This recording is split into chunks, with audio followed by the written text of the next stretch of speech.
महेंद्रनाथ मंदिर के बारे में आप जानकारी दीजिए जिससे लोगों को इस मंदिर के बारे में कुछ जानकारी मिले।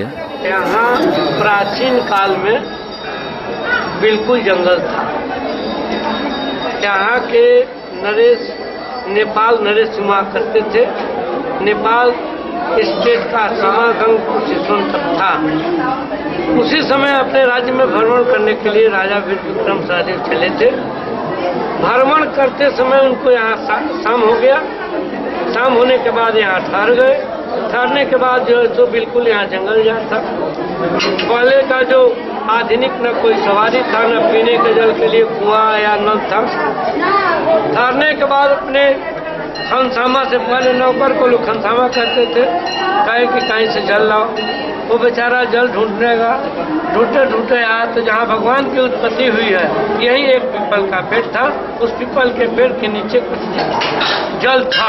उस जल को भी जंगली सुअर लूट पोट के गंदा भी कर दी थी। कोई जल तो था नहीं। उसी जल में से लेकर गया नौकर। राजा गए शौच के लिए। शौच होने के बाद जितने अंग पर जल पड़ा तो सुंदर स्वर्ण हो गए जो कुष्ठ रोगी थे। होने के बाद वो राजा थे, सोचे कि स्थल में कोई दैवीय शक्ति है। आकर अपने नौकर से पूछे कि तुम जल कहाँ से लाए हो।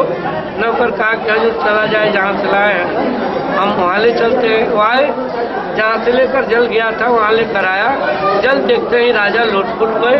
लूटने फूटने के बाद बिल्कुल सुंदर सुवर्ण हो गए। सुंदर सुवर्ण होने के बाद अपने मन में एक प्रतिज्ञा की कि यहाँ कोई दैवीय शक्ति जरूर है। और ये मन में निश्चय करके अपने राज्य में खबर किए। सुबह से वहाँ खोदवाना शुरू हुए। खोदवाने के बाद भगवान की जो उत्पत्ति हुई तो होने के बाद अपने उन मन में निश्चय किए कि इनको ले चल के हम अपने राज्य में स्थापित करेंगे, सोने की मंदिर बनाएंगे। हमारे लिए प्रभु जो ऐसा किए उपकार तो हम भी इनके लिए जो है कुछ करेंगे। वो जितना ही खुदवाते थे इनका विशाल रूप होते जाता था। भगवान की इच्छा थी कि हम जंगल में रहेंगे, उनका इच्छा था कि अपने राज्य में रहेंगे। उसके बाद भगवान कहे कि राजा है अपना प्रतिज्ञा छोड़ेगा नहीं। एक दिन स्वप्न के रूप में कहे कि राजा तू अपनी जो प्रयत्न है छोड़ दो और मुझे